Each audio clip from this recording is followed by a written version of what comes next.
2 kilos of honey to make a kilo of wax. So the beauty of all of these frames that I've got, this is all that's been worked from last year. So they're going to fill these up so quickly. But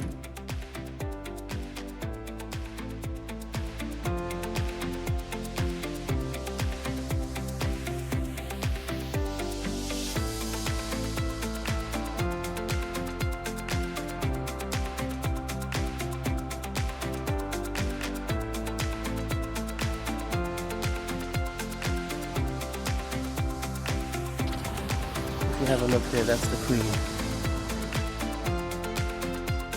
number 8. That what you see there is all pollen, and then you see all of that, that's all nectar at the bottom.